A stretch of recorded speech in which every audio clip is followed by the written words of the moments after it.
我唯一的朋友是个穿越女，她说她来到这个世界的任务是拯救我，她信我护我，更是倾囊相助我的夫君登上帝位。故事的最后，她找到了情深如许的心上人。她说这里让她觉得温暖，她要留在这个世界。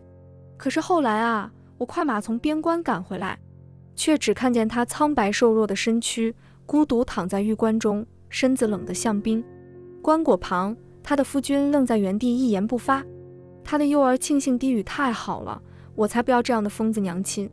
我看向站在他们父子身边假意擦泪的女子，我想我不用再装了。今天过后，他们会知道什么才是真正的疯子。大家好，欢迎收看皮皮听书。柱珠划破手腕时不曾有一丝犹豫，为他看伤的大夫说他手腕上的伤痕极深，若不是存了必死之心，一般人都下不了那么狠的手，更何况是一向怕疼的柱珠。他平时擦破一点皮都要包着一包泪来骗我的桂花糕翅。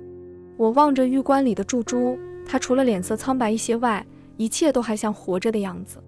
他心爱的郎君就站在玉棺旁，粉衫娇俏的姑娘立在他身侧，牵着个跟柱珠有7分相似的小少年。我将他从头到脚打量一番，终于明白柱珠为何再不留恋。那姑娘走到我面前，盈盈一拜：“皇后娘娘金安。”我冷眼瞧着她，也不叫起，只盯着她微曲的双腿。身后侍女很快上前，一脚踢在了她的膝窝处，清脆的扑通声传来，我的眉间终于松了2分。楚仪，2声惊呼响起，韩一诺想要上前来扶起，却因为看到我的态度而不敢有动作。韩阳则是看着玉棺，仿佛对周遭的一切都一无所知。道士沈楚楚一声不吭，深深拜了下去。皇后娘娘千岁千岁千千岁，是民女不知尊卑，还请娘娘恕罪。我眯起双眼，沈楚楚十分乖觉，她晓得我如今正在气头上，谁来劝都不好使，尤其韩家父子，他们只会更加增加我的怒火，低头认错，反而能将我一军。柱珠玩不过他，我上前2步，流光溢彩的锦鞋踩在他精致的衣裙上，身后很快有人送上座椅。我抬起沈楚楚的手腕，上面是一汪碧绿的镯子。镯子本身并不算十分名贵，只是我晓得这是柱珠7岁的孩儿韩一诺在书院里赢的头彩。他当着许多孩子的面说要赢下这个镯子回去送给他娘。是我授意先生将镯子赏给了韩一诺，却不想出现在沈楚楚的手上。我抓住那镯子，狠狠从他手上拔了下来。本宫手滑，姑娘莫怪罪。沈楚楚的手上立刻浮现出了2道红色印记，在她白皙的皮肤上显得格外狰狞。民女不敢。沈楚楚紧咬着嘴唇，模样如她名字一般可怜。柱珠是受不了这套的，每次她生我的气，我只要做出这副模样，她再生气也会忍不住弯起嘴角，这时候我想要的都能从她手里哄出来。可是沈楚楚又算什么东西呢？我伸手抚摸她的耳垂，上面是一对硕大的东珠，是柱珠成婚时我送她的新婚礼物。我取下来时没有半分留情，沈楚楚的耳朵血流如注，韩一诺再也控制不住，跪在她的身侧。东珠是我送给楚仪的，母亲也同意了，还请皇后姨姨不要怪罪楚仪。我把玩着带血的东珠，神色淡淡。倘若本宫非要怪罪呢？没有柱珠，韩一诺在我眼里不过一滩烂肉。我甚少用这样冷漠的语气同他说话，他上前拉着我的衣袍，想要如以往一般卖乖。我眼神一冷，身后侍卫立刻挥刀向前，就要砍下韩一诺的手臂。什么下贱东西，也敢攀扯皇后娘娘！我不再理会吓得脸色发白的韩一诺，挥手让人带走柱珠的玉棺。韩阳仿佛突然惊醒，拔剑拦在玉棺前。我不许任何人带走珠儿。韩阳毕竟是朝廷命官，还与魏延礼关系密切，侍卫们并不敢对他动手。没关系，我亲自来。我一剑刺向韩阳，不曾有一丝犹豫，剑锋触及他身体的一瞬间，有重物袭向我的颈肩，我淹没在一片黑暗中。动手的是魏延礼。下人虽不敢明说，但是胆敢对我动手的，普天之下只有一个魏延礼。他不敢来见我，只让人送来了圣旨，追封柱珠为大长公主。我划烂了圣旨，用魏延礼送的金簪。工人跪了一地，长乐宫一片寂静，直到魏延礼前来。福玉，祝珠已经死了，你若不满意，朕还可以给他更尊贵的追封。我杀了沈楚楚，再给他追封皇后，你以为如何？魏延礼不吭声。我要他们陪葬。这不可能。好。我的话接得异常的快，魏延礼也没想到，猛地抬头看我。你说什么？我说好，我会用自己的方式来做。我不许任何人为祝珠设灵堂，他们都没有资格。然后我派人去收回与祝珠有关的一切东西。韩阳持剑不允。沈楚楚跪在一侧，贝齿紧咬着下唇，不曾说话。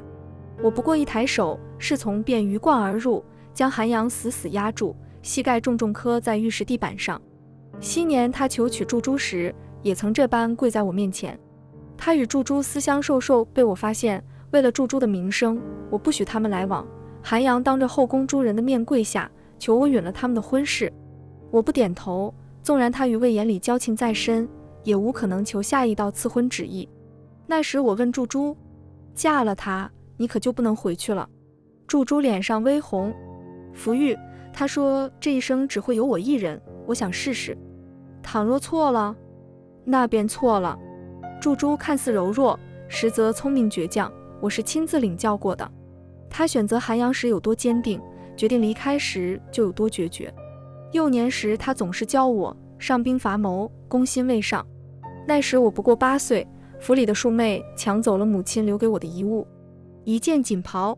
我向父亲告了状，父亲说那袍子让野猫挠破了，回头父亲再为你买一件。后来我路过庶妹住的院子，她正和其他小姑娘炫耀新得的锦袍如何华美，做工如何精致，上面点缀的宝石又是如何珍贵。在众人的惊呼声里，我拿着剪子从庶妹身上将锦袍划烂成一条条碎状。父亲赶来时，庶妹被我压在地上，连哭都忘记了，直到看见父亲，她才惊恐地喊着救命。我握着滴血的剪子，冷静地看着父亲。野猫挠坏了我的袍子，父亲记得再为我买一件。或许我的眼神太过平静，父亲竟然也忘了责骂我。我在众人让出的一条宽路上一步步走了出去。第二日，一模一样的锦袍就送到了我的院子里。听说庶妹的姨娘掏空了体己，才堪堪治好了她身上的伤。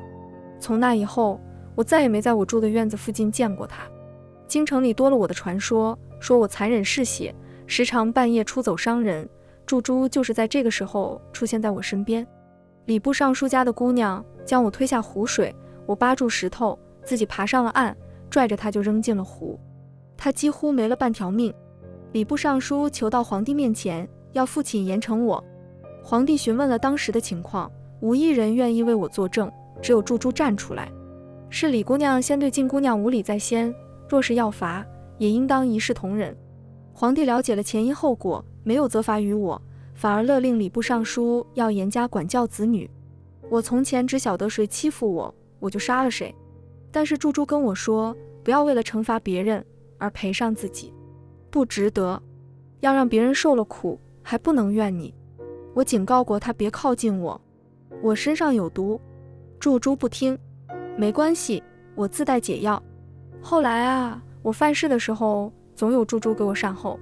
再也没有人说我是蛇蝎心肠，他们都说我是失了母亲的小可怜，被姨娘庶妹欺辱。我问过祝珠为何帮我，祝珠说我这样好的名声和家世，将来说不准还能嫁入皇室，她要抱好我这条大腿。我不信，直到我及笄那年定下了与太子的婚事，祝珠才将实话告诉我。她说她是来自异世界的人，来这里只为救赎我，如果她没有干预，那我会走上毁灭整个王朝的轨迹。而如今我的人生已经回到正轨，她也要准备离开了。祝珠说她在这边的肉体死亡，就能直接回到原本的世界。她很喜欢那里，我不能强留她。是韩阳留下了她。那时我也是高兴的，可我没想过还会有一个沈楚楚。祝珠的死的确是给了韩阳不小的刺激，他如今正是最痛苦的时候，可是要不了多久，他就会忘记自己犯下的罪，继续他辉煌灿烂的人生。而我的祝珠却要埋在地底下孤独寂寞。我不允许。韩阳被压在院中，我的人从韩府找出了他们昔日的婚服，这是祝小姐大婚时的婚服。我漫不经心地抚摸护甲，烧了。这是祝小姐置办的家具，砸了。这是……我要韩家3人眼看着我一件件清理祝珠存在的痕迹。韩一诺还不明白我要做什么，只有韩阳目眦欲裂，他不断低吼着：“你住手，你住手，珠儿会回来的，他会回来的，他不过是同我闹脾气，就像平时那样。”我啧了一声：“装给谁看呢？”我手下将士得力，很快便将韩府拆了个干净，除开这座宅子，府中竟没剩下什么东西。这一家人喝着祝珠的血，却将他逼上了绝路。我闭上眼睛，嘴角反而微笑起来。既然你们如此情深，那我便做主，将沈楚楚正式赐予你为妻。日后韩一诺就是他的孩子。听到这话，沈楚楚喜出望外，他正欲磕头谢我，韩阳却出言反驳：“我此生只有祝珠一妻。”韩一诺却喜滋滋地跪到了沈楚楚的边上，迫不及待地开口叫了娘。娘，孩儿终于等到你做我的娘了，我才不喜欢那个母老虎。说罢，他又转头看向韩阳：“爹，你不是也说楚仪是世界上最好的女子吗？”韩阳煞白着脸，不肯接话。我轻笑一声，留下了赐婚懿旨。他们不是情深如许吗？那就如他们的意，省得脏了祝珠的名字。临走时，我丢出一张纸，纸上有2字格外清晰：休夫。韩阳，你不配与他死同学。韩家的事闹得鸡飞狗跳，沈楚楚甚至不顾脸面，去求了魏延礼的圣旨，嫁入了韩家。听闻这个消息时，侍女都小心翼翼瞧着我，想要从我脸上看出半分失态，我却始终只是淡淡品茶。这茶不行了。我不光对沈楚楚嫁给韩阳的事情无所动容，甚至亲自赐了几位美人给韩阳，其中一位酷似祝珠，一入府便夺了沈楚楚的光芒。韩阳日日留宿于他房中，忘情之时还会喊着祝珠的名字。那人向我汇报时，我往窗外泼了一杯茶，下回他叫错名字时，记得堵住他的嘴。祝珠才不想从他口中听见自己的名字。美人得了韩阳的宠爱，时时处处挑衅沈楚楚，用的都是他曾经用过的伎俩，比如称病诬陷沈楚楚下毒，比如宠着韩一诺无法无天，比如故意和沈楚楚相遇，害得沈楚楚昏迷3日不醒，最后被美人一针扎醒。那一针扎的沈楚楚指尖鲜血直流，痛苦直接让他醒了过来。他同韩阳告状，他故意的，他是故意的。韩阳却皱紧了眉：是你告诉我，轻轻一撞不会昏迷3日，扎指间能醒，说明只是睡着了。沈楚楚哑口无言。当日他害了祝珠，又倒打一耙时便是这么说的。韩阳信了，还将祝珠一顿斥责，说他为了争风吃醋，无所不用其极。如今这针扎到他自己身上，他却不知道如何为自己辩解。他不敢把当初的事情真相说出来，怕更加失了韩阳的心。好在还有一个韩一诺，他心下定定。然而那边的韩一诺正和小厮斗蛐蛐，他那蛐蛐是趁沈楚楚昏迷时威逼账房拿出来的1两金子买下的。沈楚楚发现账目不对时，卖他蛐蛐的人早就出了京都。没有了祝珠的嫁妆，韩家根本没有几两银子，韩一诺直接花掉了韩家今年1年的吃穿用度。沈楚楚气得打了他2下，韩一诺是被他自己惯出来的。你这个狐狸精，你害死我娘，现在还想打死我。他们说的对，你就是个狐狸精，我要找我爹打死你。这话更加让沈楚楚气昏了头。等他回过神来，韩一诺已经被他打得出气多进气少。韩阳回来时，正好撞见韩一诺虚弱的求救：爹爹救命！这一出大戏不过2日便传得满城皆知。韩家既是善妒，不但容不下皇后亲赐的美人，还将原配留下的嫡子打得半死。这都是沈楚楚对祝珠做过的事，我不过是以牙还牙。他在韩家举步维艰，终于把信递到了宫里。魏延礼来寻我，请我高抬贵手。福玉，你也闹够了，再这样下去对谁都不好。是吗？我不觉得。这件事朕有愧于祝珠，日后朕自会向他赔罪，你也莫要再迁怒旁人了。魏延礼叹了口气，似乎想要求和。我悠悠看了他一眼，什么也没说。他大概是忘记了，我从来不玩迁怒这一套，谁犯的错，谁就要付出代价。韩家的事是魏延礼下旨平复，只是他不懂，内宅的事不是一道旨意就能解决了。沈楚楚已经失了韩阳的宠爱，又与韩一诺离了心，魏延礼再护着他，也不可能将手伸进韩家内宅。但我可以。再次见到沈楚楚的时候，他已经瘦得只剩下一副骨架，魏延礼差点没认出他来。楚楚，你这是怎么了？阿兄，你救救楚楚，我不过是想与心爱之人厮守，我有什么错？是，楚楚没错，阿兄一定为你讨个公道。我听见他们的对话，嗤之以鼻。什么下贱坯子，也配谈心爱之人？沈楚楚住在了宫里，在魏延礼的授意下，人人都唤她沈姑娘，无人记得她是韩夫人。她千辛万苦求来的韩夫人。在我又一次进入魏延礼寝宫备祖时，我将消息送到了韩府。沈楚楚以为将我拦在殿外就能保住她的位置，真是蠢极了。我可不是猪猪，猪猪做不来伤敌1000自损800的事，可我不在乎，哪怕伤敌100自损1000，我也下得了手。韩阳来了我宫里，胡子拉碴，一副破败的模样。你信上说的可是真的？韩阳，我是晋福玉。晋福玉这一辈子便是被打断全身骨头，也不曾说过一句谎。他似乎是想起了什么，忽然疯狂大笑起来。我早该知道的，我早该知道的。祝珠那么善良，怎么会做出那些歹毒的事情？是我猪油蒙了心，是我活该。晋福玉，我只求你一件事，你可否？不可。不等他说完，便直接拒绝了他。你和沈楚楚的事情，不要再牵扯到猪猪身上。我不想他再沾染上一丁点的脏东西。脏东西？韩阳低声重复了一句，然后边哭边笑。你说的对，我就是脏东西。门外突然响起通传声，是魏延礼带着沈楚楚进来了。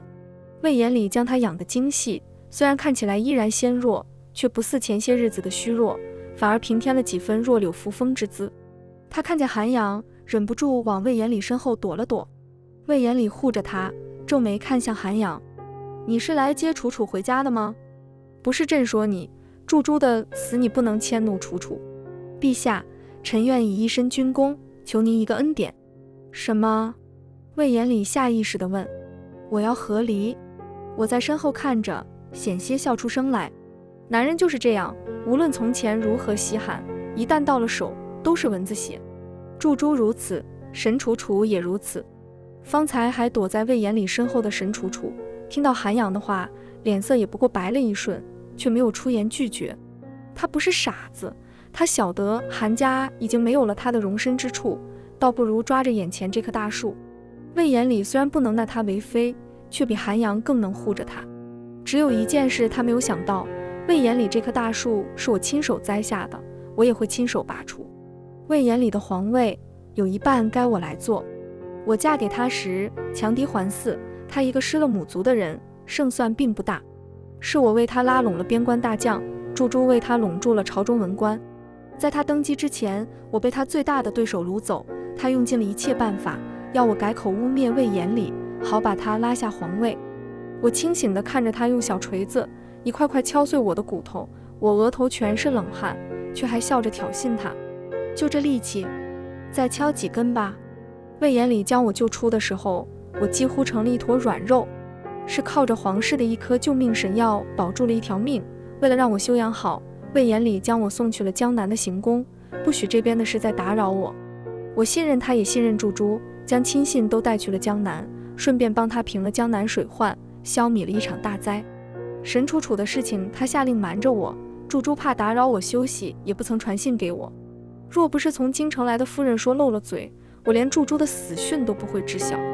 我跑死了3匹马进京，浑身骨头疼得像10000只蚂蚁在啃噬我，却只见到了祝珠的玉冠。魏延礼说：算了吧，福玉。算了。我怎么可能算的了？他忘记了祝珠为他挡过毒酒，毒入肺腑，险些一尸2命。韩阳忘记了祝珠放弃一切下嫁他，舍弃了过往的所有，选择了他。沈楚楚也忘记了祝珠将他从死人堆里救出来，给了他身份，给了他活下去的机会。他们都对不起柱柱，凭什么要我算了？我要算，还要算得清清楚楚，一笔一笔都从他们身上讨回来。韩家已经废了，韩阳不肯上朝，天天在家里挖坑，想要找到柱柱留下的一星半点痕迹。在发现果真寻不到半点踪迹时，就跑出门去寻柱柱的尸身。他听闻柱柱想要葬入海中，便一路沿着水域南下。韩一诺不肯上学，整天嚷嚷着要见他娘亲，说他想听娘亲给他讲猴子的故事。昔日门庭若市的韩府，如今门可罗雀。可魏延礼已经顾不上韩阳了，江南叛变，形势十分危急。他来我宫里时，眼下挂着2块十分明显的乌青。福玉，江南叛变了。他的语气十分疲惫。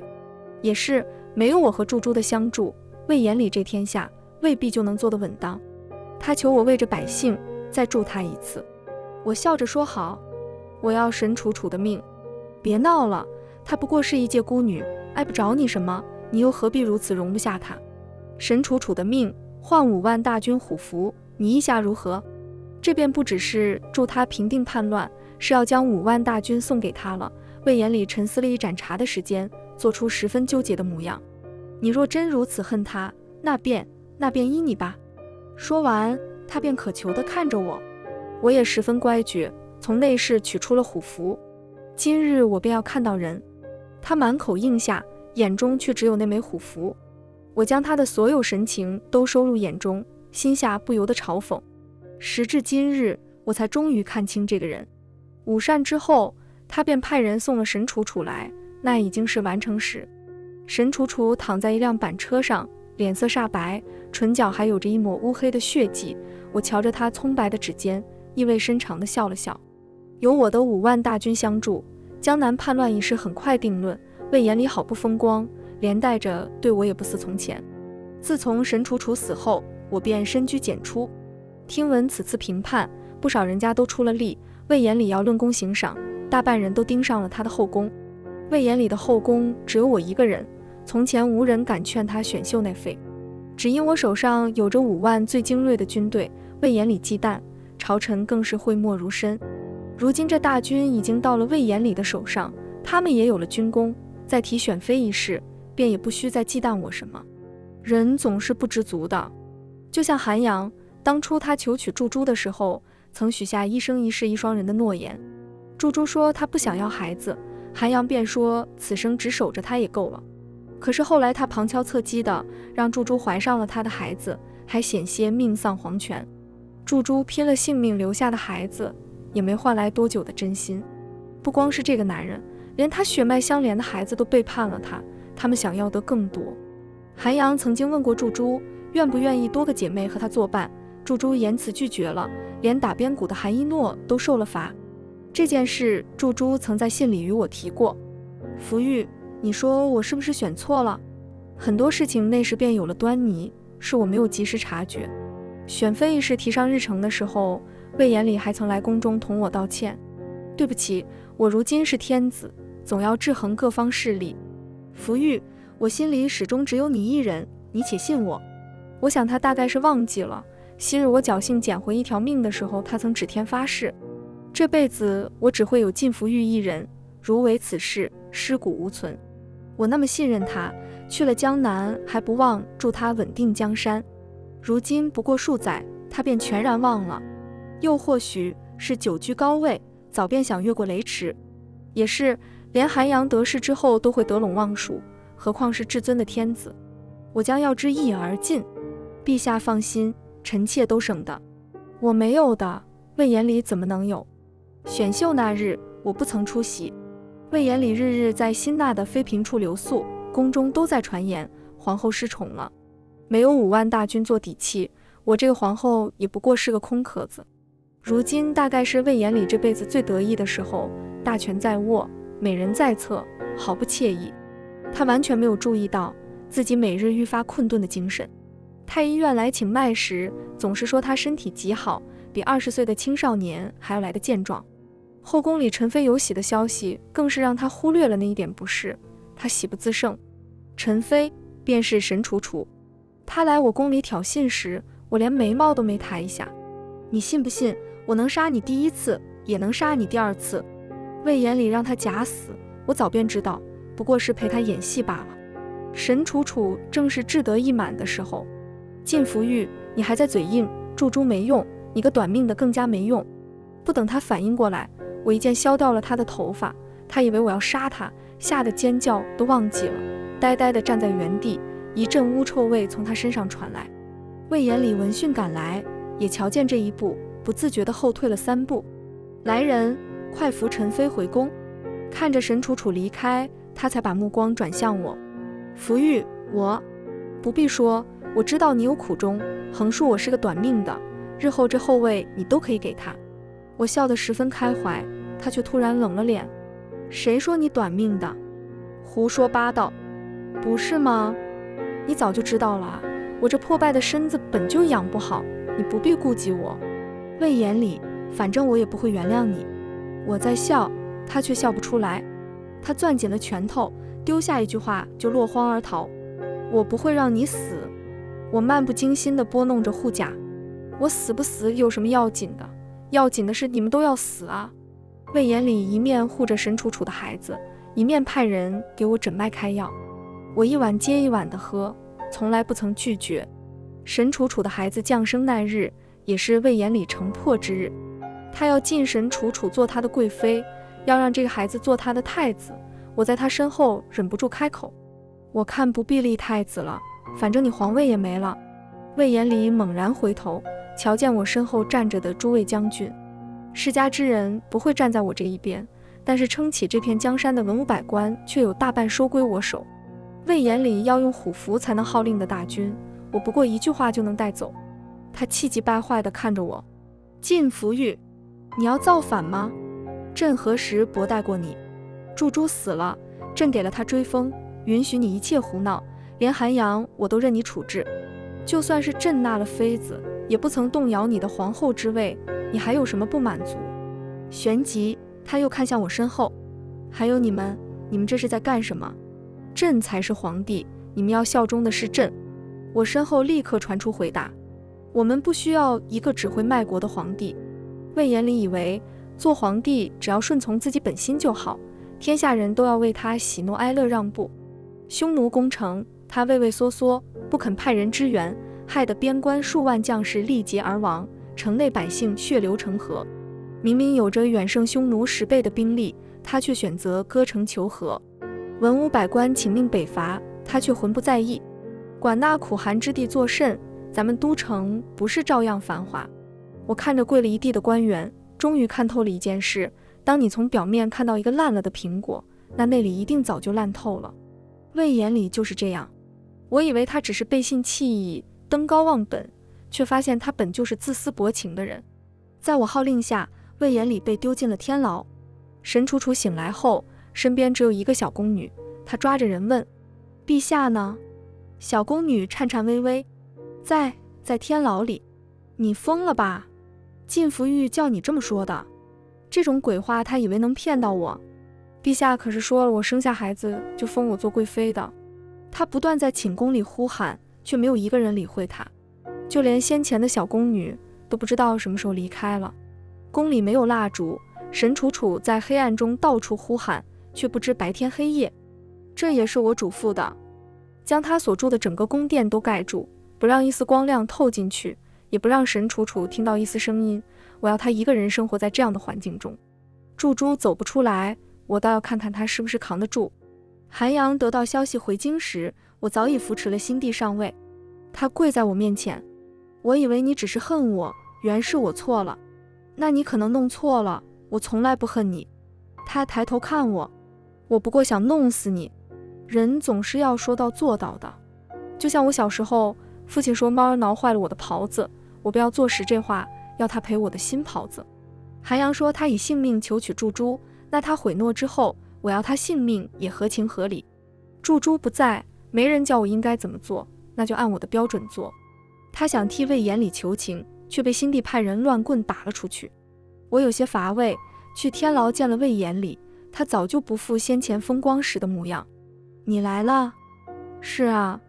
我蹲在他面前：匈奴来求和了，你知道吗？他们愿意献降，唯一条件是把你交给他们。方才还一脸淡定的魏延礼瞬间变了脸。你做了什么？别紧张，我也就是换了你给他们的布防图，活捉了他们的王而已。牺牲一个你，换万千百姓安宁，不是很划算吗？魏延礼激动起来，伸手就要来抓我。你不能这样，你不能，朕是皇帝，朕是九五之尊。我拍了拍衣裙上的灰，让外面的人进来。送过去吧，别让匈奴使者等急了。我不会脏了自己的手，柱柱教的，我没忘。魏延礼到了那边没撑过3日，听闻使馆中日日有惨叫声传出，匈奴一寸寸敲碎了他的骨头，如同当年他的政敌敲碎我骨头一般。不过他不争气，我可是一声没哼的。我坐在使馆对面的酒楼上，看见匈奴人丢出了一团烂泥，很快有人一脚踢开。什么烂污东西，挡着本少爷翻本了。韩一诺那一脚丝毫没留情，本就只剩一口气的魏延礼登时就咽了气，而他一头扎进不远处的赌坊，里面传来十分热闹的吆喝声。傍晚时分，终于寻到这里的韩阳找到了不成人形的魏延礼，从旁人口中知道了最后补缴的正是自己的儿子。他提着刀冲进了赌坊，再出来时，白色的刀刃已然见了红。侍女打听后回来告诉我，韩一诺用一只手断绝了和韩阳的父子关系，死在赌坊都不愿意出来。韩阳在赌坊旁边躺了几日，才被人发现已经血尽。他割断了自己的手腕，选择了和柱柱一样的方式，怀里还揣着一只断手。我去瞧热闹时，韩阳仍然没有闭上眼睛，周围人大声交谈。听说这是从前的韩阳韩大人，昭阳郡主的夫君。那他怎么会变成如今这样？听说他背着郡主和一个孤女不清不白，把好好的郡主给气死了，连带着儿子都染上了毒瘾。哎呦，毒瘾那可不是小事，韩家这是完了。谁说不是呢？原来当官的也这么惨哦，我这心里不知道怎地怪痛快的。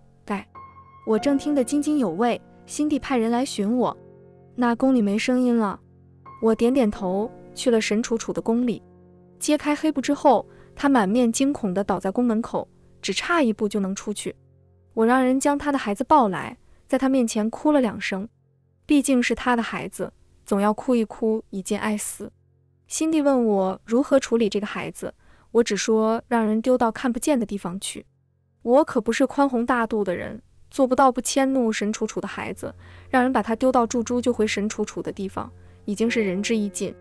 喉咙里冒出一股腥甜，我晓得时日无多了，好在也都清理得差不多了。